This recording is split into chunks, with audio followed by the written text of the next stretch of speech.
welcome to Ask Lynn, everyone. This morning I have Linda with me, and Linda is a grief therapist. She helps children and adults with couples therapy and grief and all that good stuff. And before I bring her in, I just want to apologize to all of you because all of you, including myself, have gotten over 100 emails about GDPR. So that being said, the European Privacy Act, I just deleted my mailing list because I don't want to deal with this GDPR thing as much as you guys do, and I don't want to put the regulations on my mailing list. And so I was with MailChimp. No one really opened my mailing list, so I just thought, the heck with it. Why not delete it? And one of the things MailChimp said is, why are you deleting the account? And one of the things they said was GDPR concerns. And yes, that's my true concern, because even though I now have it on my website, I just don't want to deal with it again, because I got over 100 emails about GDPR. So that being said, I have no mailing list. Boo-hoo on me, but boo-hoo on you for sending hundreds and hundreds of emails about GDPR when I want to stay on your list. And Christine Elephant of Creative Writing sent her email this morning saying that, one, this is not a GDPR update. Two, she put that on a subject line. Two, she said, I subscribed, she herself personally has unsubscribed from over 100 mailing lists because of GDPR and because, stupidly, you guys think it's fun to bomb everyone's inboxes with GDPR. So please, please, please, please, please, I'm making this announcement on behalf of every creative out there. Please stop. Please stop. We know what GDPR is, and including Linda, I just explained it to her, and please stop bombarding us with emails. We'll read your policies. We'll keep subscribing, but please don't be sending me any more emails about GDPR. That is my public announcement this morning, and up with my public announcement / tirade about GDPR. I'm going to let this Linda take it away. Hi. I am an integrative and holistic pediatrician, and my full name is Dr. Linda Abujaber, which is why I go by Dr. Linda, because it's a lot easier. And that's what the parents in my practice call me, is either Dr. Linda, Mama Linda, or as we all got older, Nana Linda. What I'd like to ask you a question. What is your biggest obstacle, and how do you overcome it? Well, my biggest obstacle day-to-day, and pediatricians are not my favorite people on the planet. Mm-hmm. Actually, one pediatrician that saved my life, OBGYNs are not my favorite people on the planet. They tried to kill me day one. And they actually gave me CP because my mom went into preterm labor. And one of the things with cerebral palsy is you can develop it in the womb. And my mom's OBGYN had cancer and was not supposed to be working, thank you very much, to her girlfriend, who literally saved my life, because after her OBGYN showed up, diagnosed her with Braxton Hicks, believe it or not, her girlfriend stopped by the house and says, you are going into preterm labor. And this was on June 22nd when I was supposed to be born in September. So basically, pediatricians saved my life, and up here being Aspen, Colorado. So my biggest obstacle is just dealing with cerebral palsy gracefully. Yes, that can be very challenging. But you know, there are a lot of holistic and integrated things that you can do to help you with that. I'd just like to make you aware of that. Yes. Yes. All your listeners should know about that too. Yeah. I have been dealing with this for 30 some odd years, almost, it will be 31 years on June 22nd. And I've tried holistically every look in the book, and I'm getting more and more healthier as I get older, believe it or not. So, Linda, why did you write the book? Why did you just give up what you had? I know your husband died of cancer, but why did you become a holistic pediatrician? I became a holistic pediatrician as a result of having some health challenges of my own and having some kids with some health challenges also. And as a result of being a doctor for 30 years, the longer I practiced, the more I noticed that the traditional Western medicine just wasn't solving a lot of the problems that I was seeing. So I wrote the Super Dad Formula, which is what we're talking about today, to be a guide for new dads. And as an integrative and holistic doctor, I believe in prevention rather than in treatment. And so this book is dedicated to teaching new dads and the new moms who read it what they need to know to start their babies off on the right path from the beginning and to start their parenting journey on the right path from the beginning. In the book, I share with new dads what I've learned over the last 30 years as an integrative pediatrician and as a mom with two wonderful children who are now adults. My kids are 24 and 25. In fact, my son is going to be 26 on June 29th. And what my mission with this book is for parents, for new dads, to feel confident and to know that they're doing the right thing right out of the gate. And in the book, I don't tell dads or moms who read it what to do because there is no one-size-fits-all answer. I offer evidence-based information so they have the tools they need to make the best decision for their family because every baby is unique and every family unit is unique.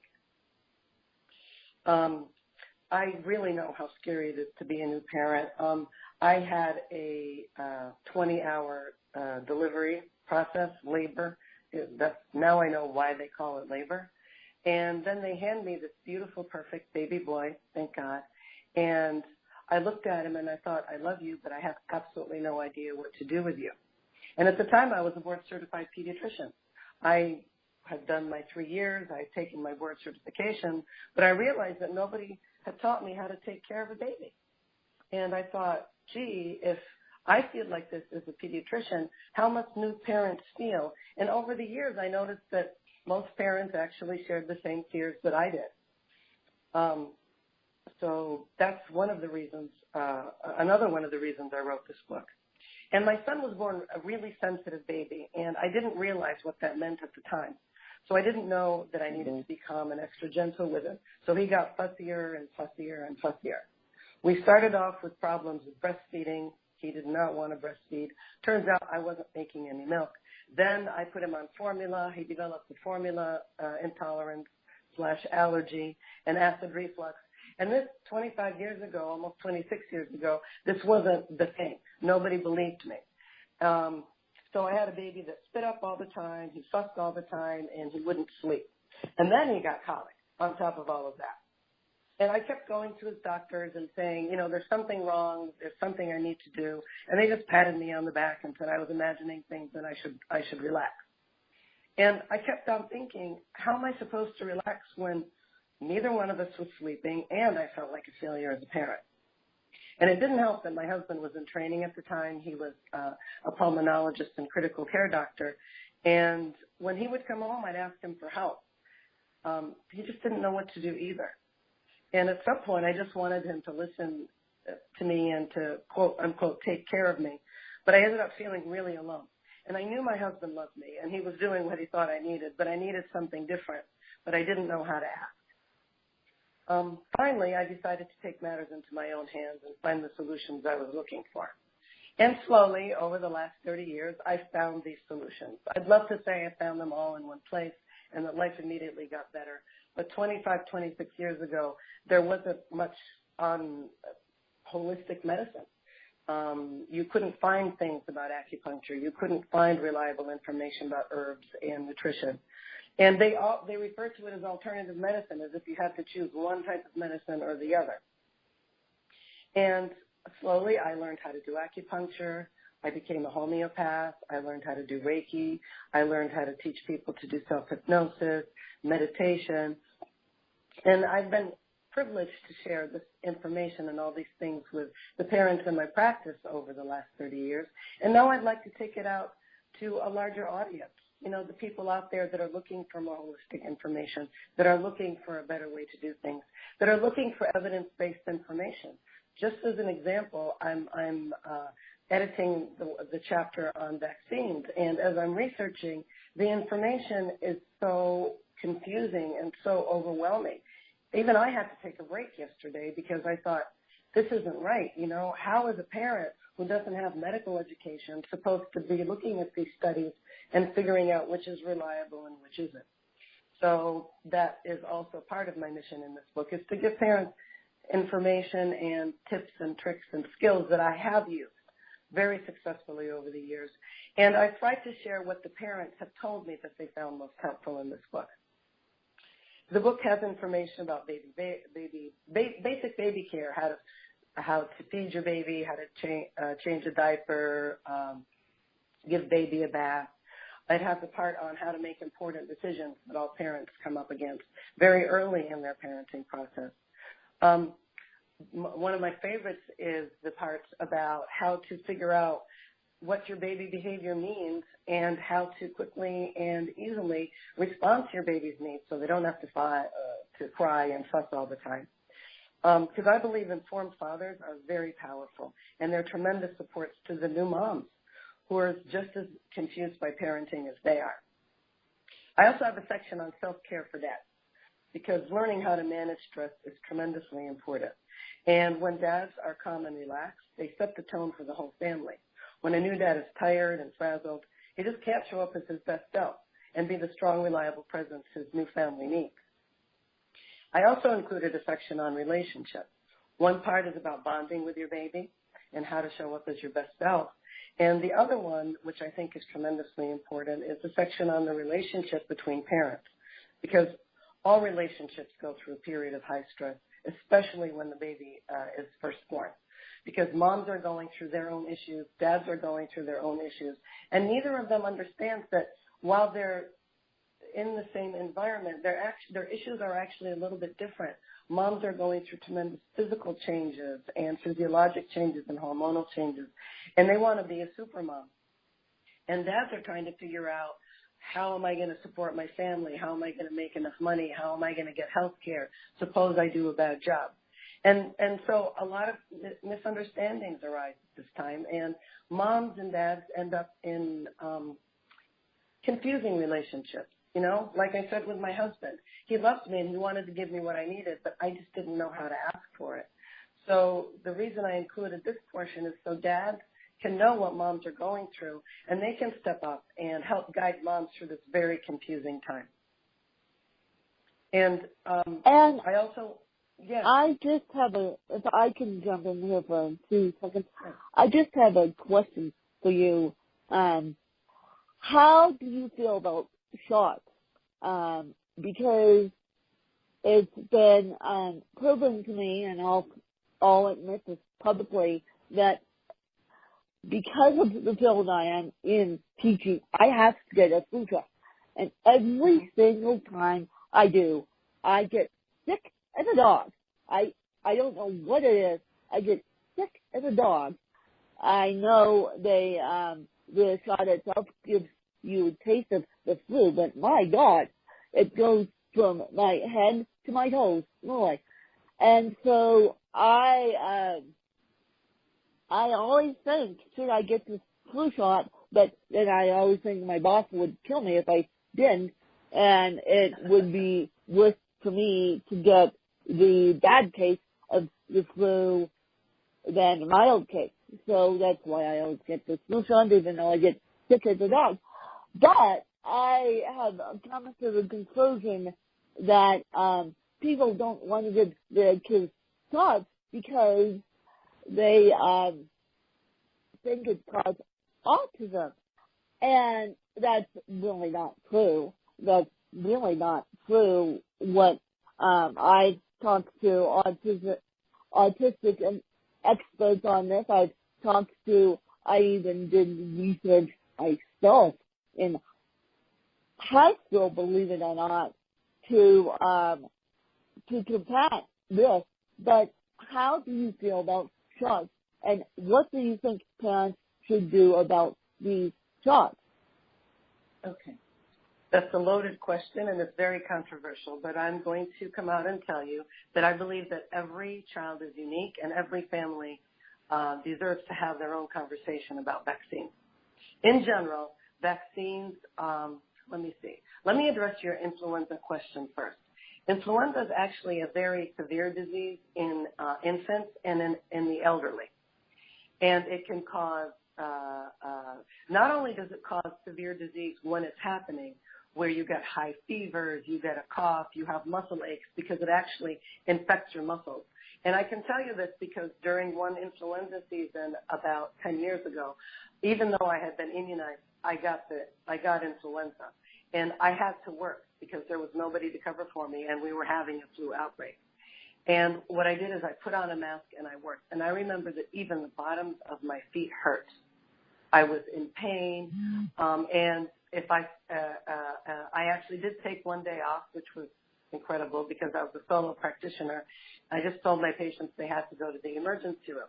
But I did a lot of holistic things to make me better. But influenza can actually make you very, very sick.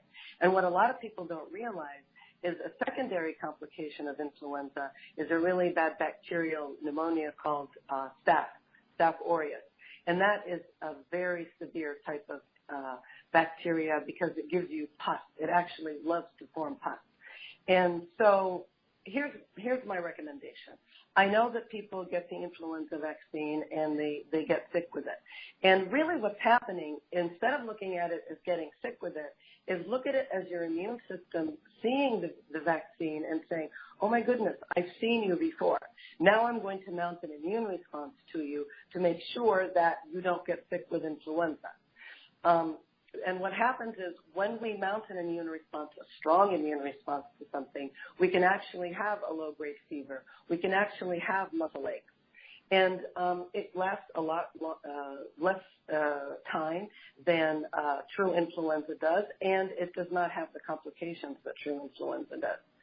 So there are a very small subset of people that shouldn't get influenza vaccine, and they're the people with an allergy to gelatin, an allergy to certain, an anaphylactic allergy to certain things in the vaccine.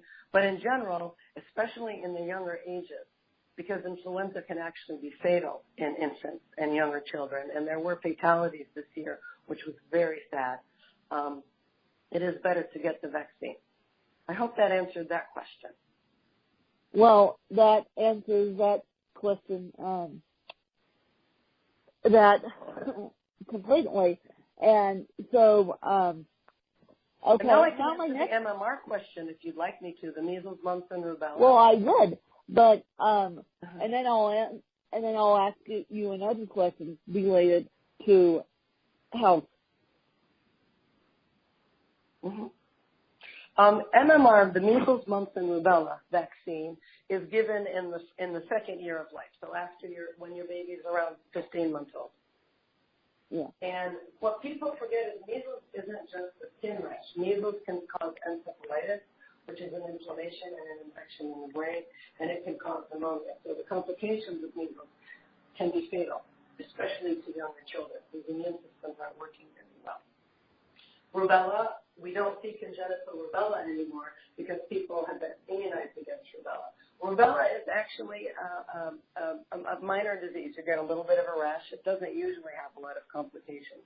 But if a pregnant mother were to get rubella, they can get an infection called congenital rubella, which can cause cataracts. It can cause heart defects. It can cause liver and spleen infection.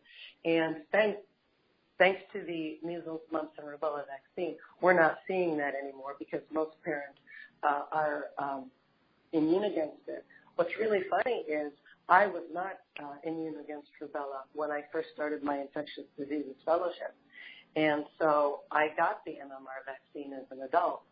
And that was to protect my baby or my future pregnancies from my future babies from developing rubella. I've done a lot of research on the MMR and autism.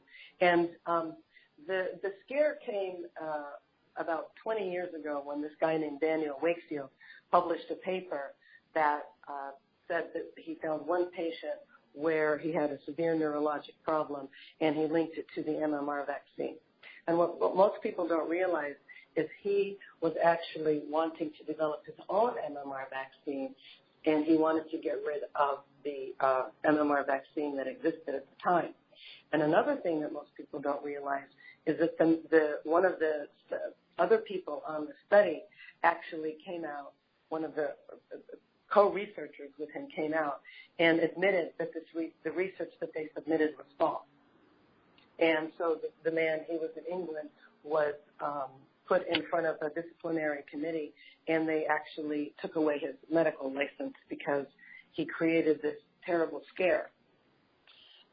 So they've done many, many meta-analyses, which means where you study all the studies done on a certain topic. And there has been no clinical association or causal association between MMR vaccine and autism.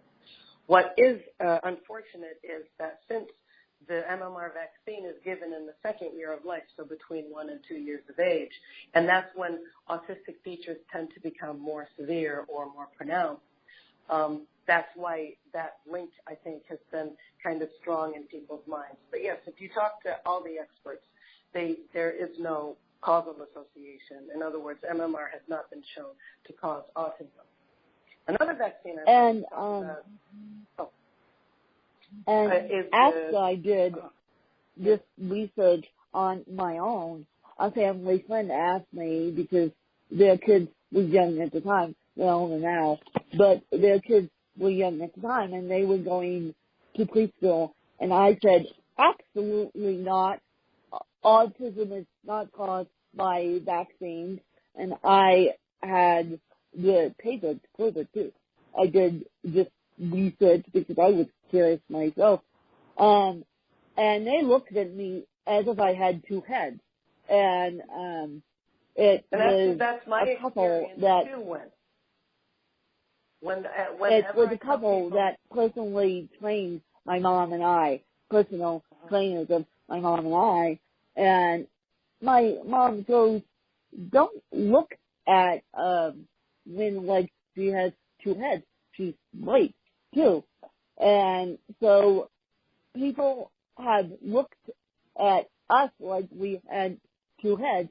So I'm happy to hear you say, Linda, that the vaccines do not cause autism. Don't make the secretaries at schools all across the country go through, I don't know, thousands of papers to just because you don't want to vaccinate your kids. Thank you very much. You're welcome. But you see, I deal with that too. Whenever I tell people that I'm a holistic and integrative doctor, the first question they ask me is, do I believe in vaccination? And when I say yes, they completely discount me. They discount the fact that I have all these 30 years of skills that I can use to help children in natural and holistic ways. They don't really give me the time of day to hear my point of view. And really, my aim is to reach people that are actually looking for answers, not the people who are totally anti-vaccine or even people who are totally convinced in vaccines. I'm just trying to educate parents so that they can make the right decision for their families. Because what's happening right now is because people aren't vaccinating, What's called herd immunity, which is the immunity in a community that protects people who are unvaccinated, is also falling to dangerously low levels. That's why we're having measles outbreaks right now. And again, what people don't realize is that the diseases that we're immunizing against do still exist, because that's another question that I get is, why should I vaccinate against polio? We don't have polio in the United States. What they don't realize is that polio is only an airplane ride away, because it still exists in Afghanistan, it still exists in Pakistan, and so somebody goes there, comes back, brings the virus back, and it gets into the community actually through poop. And they're a baby and somebody who's not immune against it can get it, and then it can create an outbreak. What herd immunity does is when there's a certain number of people in a community that are immune, it can stop it spreading quickly from person to person. When there is not good herd immunity, it's very easy for an illness to be transmitted from person to person. And so not vaccinating kids doesn't just... Linda, if I can jump in here for 2 seconds and just say, let's just put it this way, and I have watched a secretary at my school go through thousands and thousands of pieces of paper to make sure my preschoolers were vaccinated, and that being said, by law, public or private, you guys have to vaccinate your kids. We're not, you can sign papers saying for religious reasons, I know that, but somehow the secretary / the school nurse, because the school nurse is the secretary, I've learned that one over there, isn't going to necessarily believe you when you have a document signed from your doctor saying I don't opt to vaccinate my kids because of religious reasons, and believing in non-vaccinations isn't a religious reason. Thank you very much. So it's easier to vaccinate your kids, make all of us happy, including the secretary / the school nurses at school.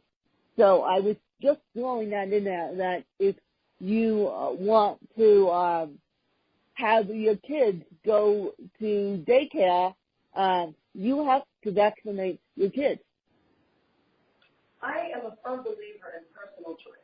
I don't like forcing people to do anything. I don't think it's a good idea. I don't think that that's right. And we have rights under the First Amendment, and we have rights to make our own health decisions. My goal is to educate parents as to why vaccinations are so important. I really don't believe that I have the right for somebody to come into my office and I tell them you have to get vaccinated. What I would prefer, and which is what I did in my clinic all the time, is I educate them. Why do you need these vaccines, and why do you, and which vaccines do you need right now? And if you really are worried about your baby, which ones can we defer till later on? And so that, I think, is education and communication, and a good relationship is tremendously important for parents to be able to make that decision. And one of the problems in medicine right now is doctors are also under siege. Medicine has become a big business. They're not allowed to spend the time that they want to with their parents, educating them as to why to vaccinate and not to vaccinate. I never excluded anybody from my practice for non-vaccinating. In fact, I can share a story. Do we have time? We actually do not. We actually do not have time, and you can share a story with me via email, and then I'll put it in the show notes, because this interview was only supposed to be 30 minutes anyway, and this is for public knowledge.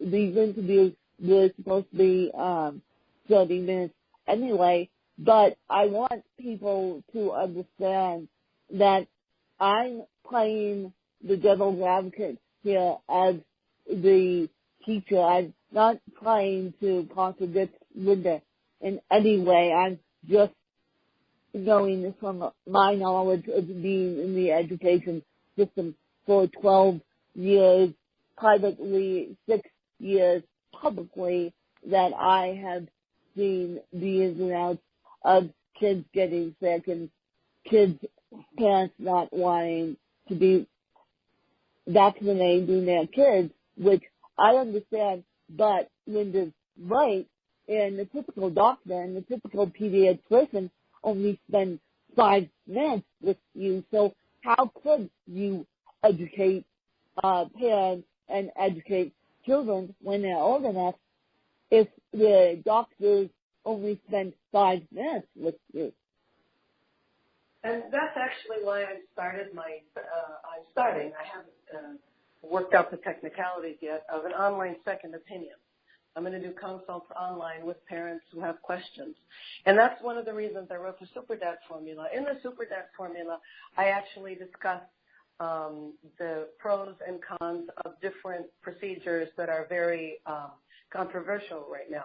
Besides vaccinations, I go through not very in-depth because it's supposed to be a fairly quick start manual for parents, but I go through all the myths and the facts about vaccination. I go through each vaccine and each illness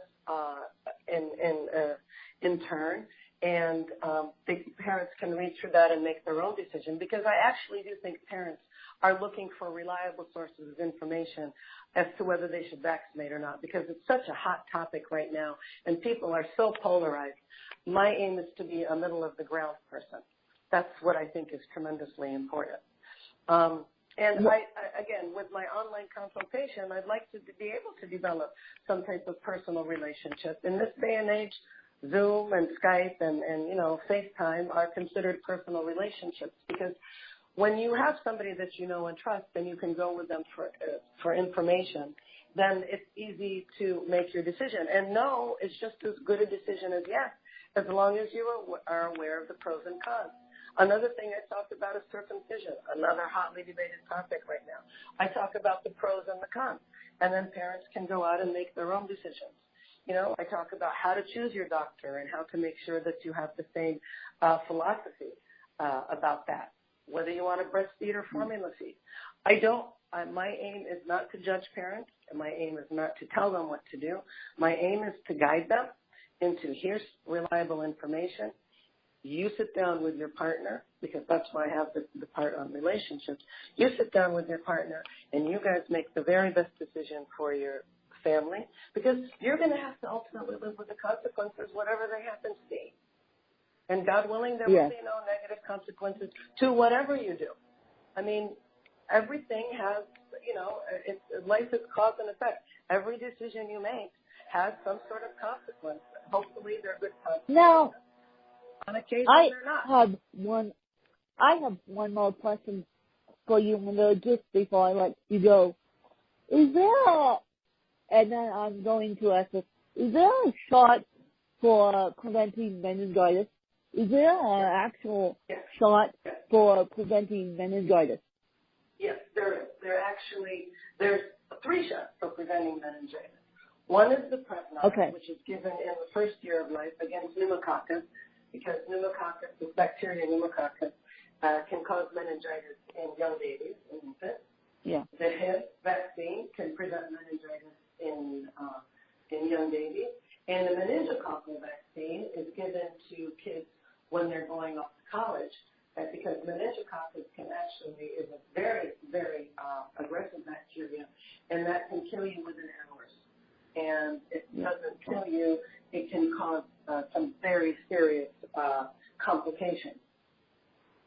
So, because people get the tetanus boosters and the tetanus vaccines and the flu vaccines and the pneumonia vaccines, I know pneumonia is out there. How do I ask, which I'm going to do, you guys, how do I ask my doctor to give me a meningitis vaccine?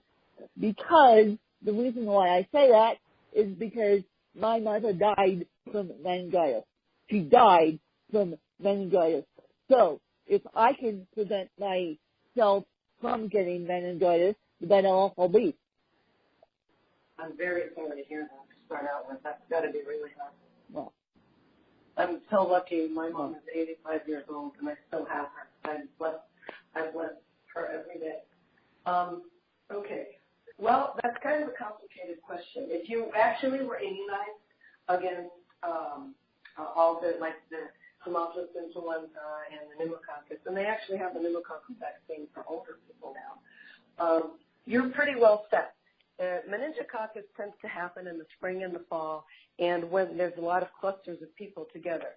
You know, all you need to do is tell your doctor, I want the meningococcal vaccine.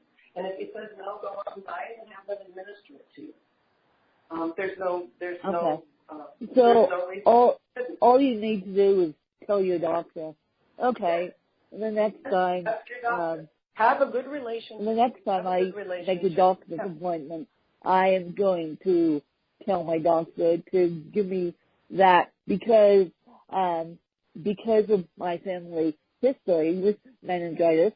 I want to protect myself not only with the flu vaccine, but and I haven't gotten the pneumonia vaccine, but I know my dad has because he's of the older generation, and so I know they've given it to him, and so I was just curious: is there a vaccine to prevent meningitis? Because meningitis can kill you. I watched it kill a person slowly kill a person, and it wasn't very pretty watching that person be killed by meningitis, and the doctors didn't do anything. They said, well, let's just put it that way. They sat on the person didn't do anything. And it will be 7 years in August. And so I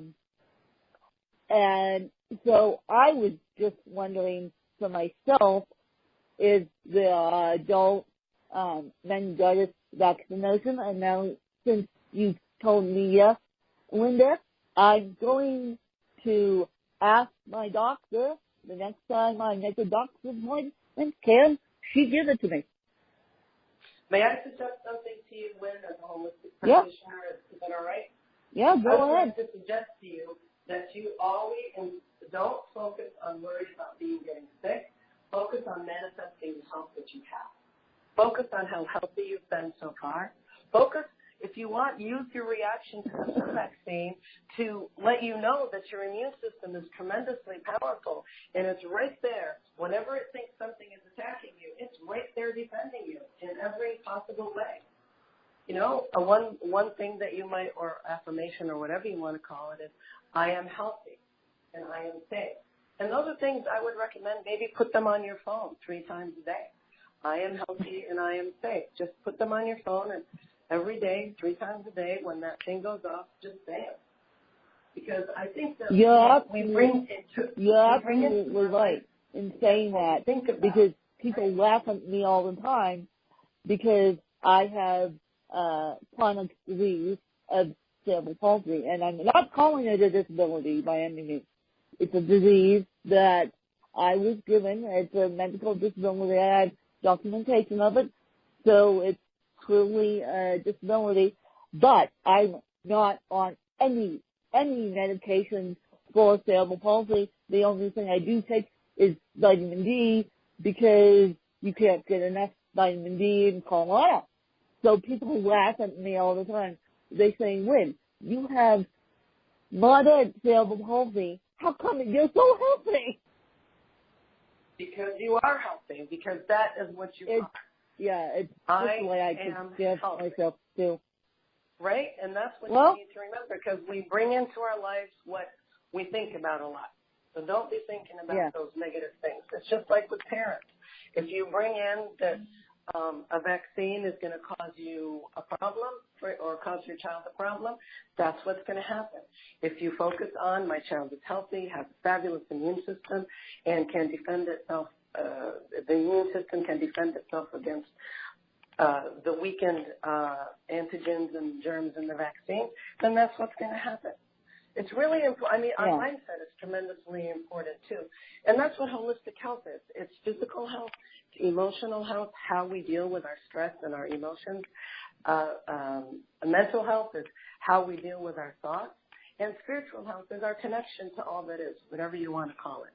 And if any of your listeners would like, I actually have a free ebook about the 4 pillars of health. It's called Raising a Mindful, Healthy Child. And it talks about these 4 pillars and gives very quick things that you can do every day to raise a healthy child. And it wouldn't be a bad idea for the parents to do it themselves because, you know, parents are the teachers of the babies and the children. So kids do what you do and not what you say.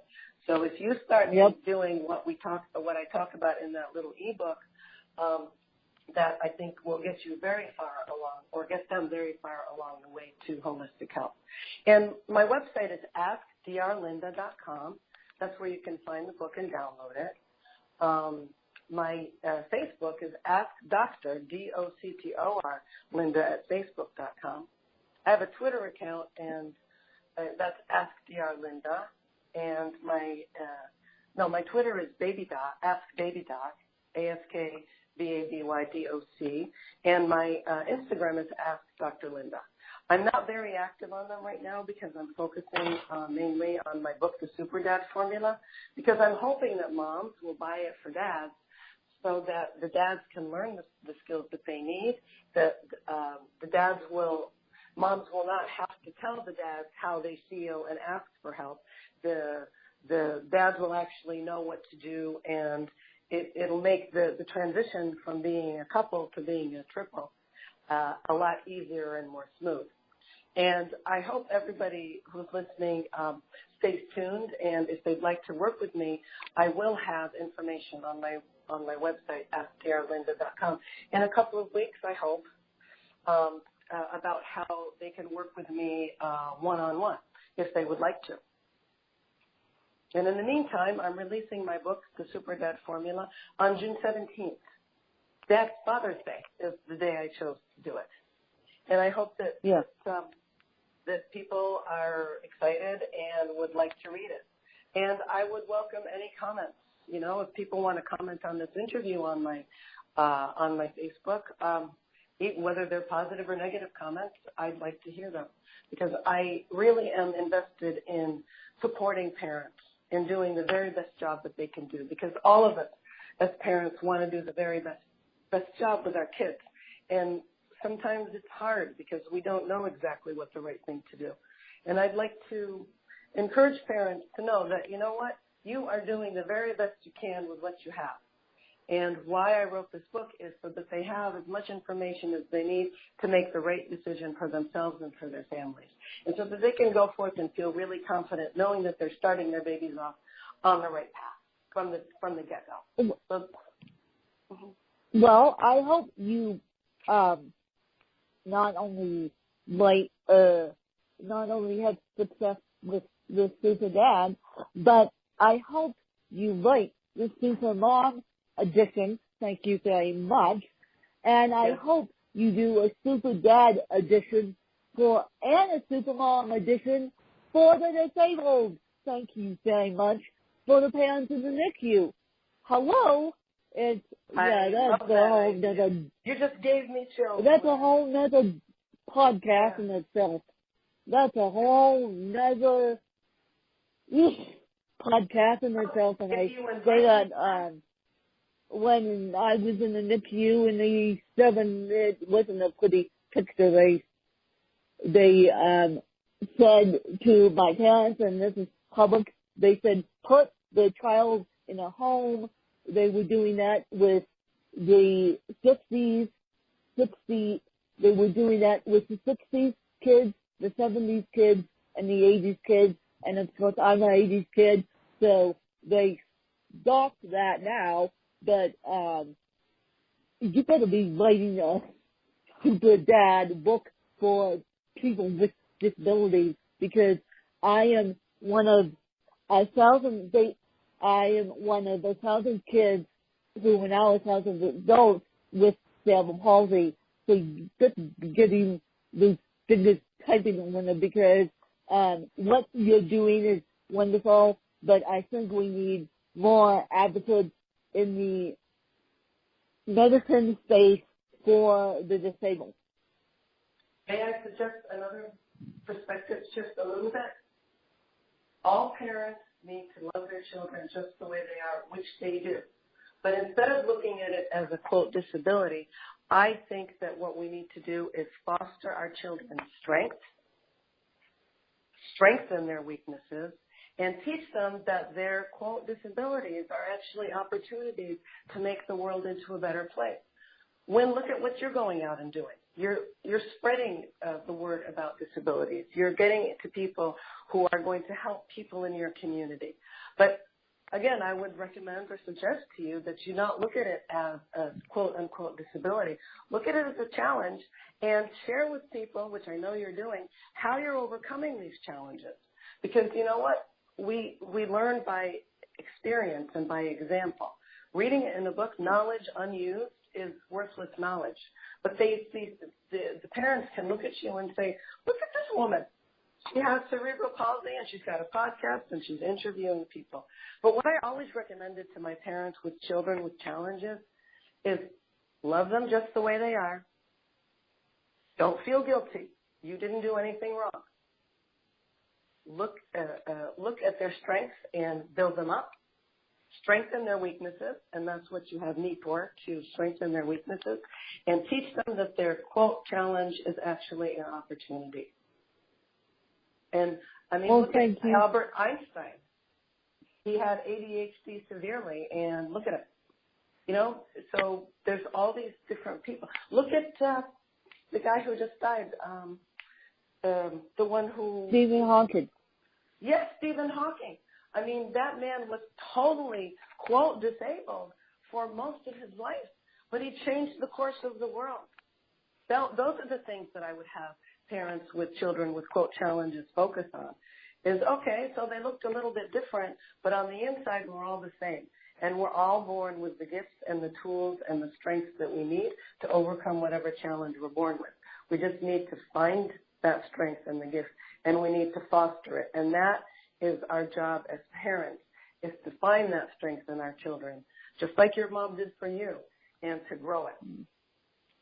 And your dad, I should say. Well, thank you for saying that, and we'll have all Linda's information in the show notes, and I'm sorry you guys I got on a soapbox there, but Linda is a great advocate for alternative medicine, although traditional doctors do not like alternative medicine. A lot of people don't. I'm a huge advocate for alternative medicine. I'm actually doing alternative PT, as you know, rock climbing is part of my PT, but the bigger PT is walking in the exoskeleton, because I've grown up out of traditional PT and my insurance won't cover it anymore. It will only cover a certain amount.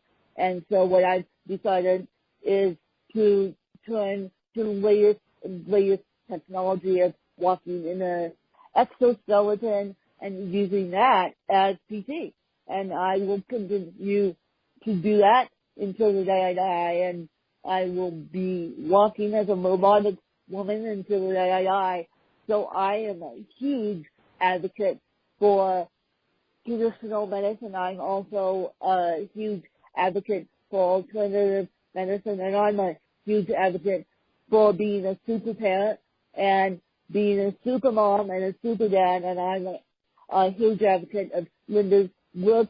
Please, please, please, please, please, when she releases her book, Super Dad, on Father's Day, please go pick it up, and please go leave a review that will make Linda very happy. It doesn't have to be the nicest review, it just has to be a review. And I thank Linda for coming on and sharing her experiences. And please leave a comment on my Twitter, Lynn Kelly Charles, when you guys hear this episode next week. And please leave a comment on Linda's Facebook Dr. Linda on Facebook.com. And please just remember that you say that again. It's Ask Dr. Linda. Ask Dr. Linda. See, I got that from Ask Dr. Linda on Facebook.com. And so please just remember to love your kids the way they are, disabled or not, and just encourage your kids and don't always run to the drugs for traditional medicine. Think about alternative medicine and just love your kids the way they are. And I hope you guys enjoyed another fabulous episode with Dr. Linda and I. And of course, we'll have Dr. Linda's information in the show notes. Thanks to you guys. Thank you, Lynn. It was a pleasure.